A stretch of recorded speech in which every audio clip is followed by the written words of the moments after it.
देवराजसेव्यमानपावनाग्रिपङ्कजं व्यालयज्ञसूत्रमिन्दुशेखरं कृपाकरं नारदादियोगिवृन्दवन्दितं दिगम्बरं काशिकापुरादिनाथकालभैरवं भजे।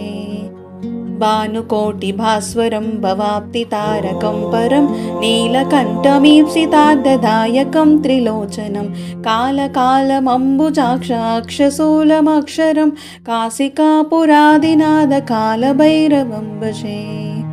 शूलटङ्कपासदण्डपाणिमादिकारणं श्यामकायमादिदेवमक्षरं निरामयं भीमविक्रमं प्रभुं विचित्रताण्डवप्रियं काशिकापुरादिनाथकालभैरवं भजे।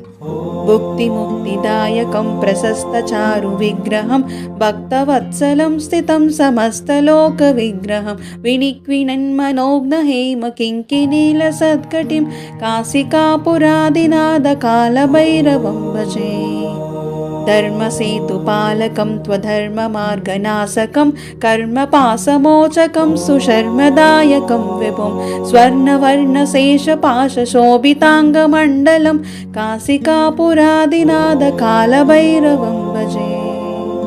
रत्नपादुकाप्रभाभिरामपादयुग्मकं नित्यमद्वितीयमिष्टदैवतं निरञ्जनं मृत्युदर्पनाशनं करालद्रष्टमोक्षणं काशिकापुरादिनाथकालभैरवं भजे। अट्टहासभिन्नपद्मजाण्डकोशसन्ततिं दृष्टिपातनष्टपापजालमुग्रशासनम् अष्टसिद्धिदायकं कपालमालिकन्दरं काशिकापुरादिनाथकालभैरवं भजे।